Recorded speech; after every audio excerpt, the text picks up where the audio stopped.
Now, the first thing you need to do, if you have not done this already, is to run your credit report and see exactly what's bringing it down. Now, in terms of where to start, it's really simple. A very quick Google search will bring up a multitude of sites that will show you how to run your credit entirely for free. In fact, CreditSesame.com was the website that sponsored one of my recent videos, and even though they're not sponsoring this one, they are a fantastic service, and I highly recommend them and use them myself. Then, in addition to that, you're entitled to a free credit report every year from annualcreditreport.com. They'll give you actual information about your credit report that's fully up to date every 12 months. So pick one of those options and then begin reviewing your credit report. Now, as a quick side note, if any website out there wants you to pay for your report or score, then I wouldn't recommend doing it. There's so many free services out there that will show you everything you need to know about your credit score without spending a single penny, so I wouldn't recommend spending any money if you don't have to, and there you go, I just saved you $9.95. Next, once you have your report, you're going to be going through and reviewing it to find out exactly what's impacting your score negatively, and typically it's going to be one of these. Number one, maybe you just don't have enough credit. If you're just building your credit score and you don't really have that much information to begin with, then it's not really likely that you're going to have a high score that quickly. If that's the case, go and watch my other video, which I'm going to be linking in the description, and that's going to show you exactly what to do step by step. The second, probably one of the most common reasons for a bad credit score is,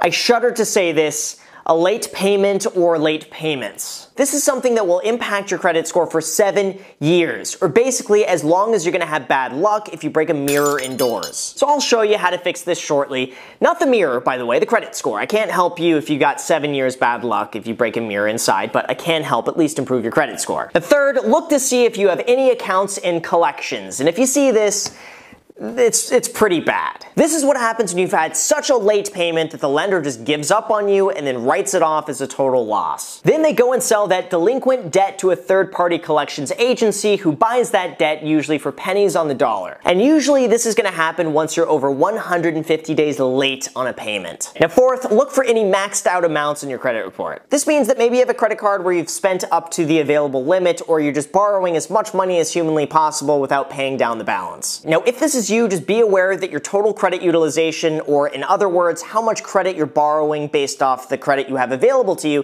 is going to make up 30% of your credit score. So maxing out these accounts is going to lower your score dramatically. Now fifth, look to see if you have any foreclosures or bankruptcies on your credit report. Now chances are you should know if you have a foreclosure or bankruptcy on your credit report, so this should not be a complete surprise. Hopefully, but there are instances where identities are stolen or things are misreported, so it's certainly worth it to go and check just to make sure that everything is as it should. And then from there, you can figure out how best to handle that situation to increase your credit score.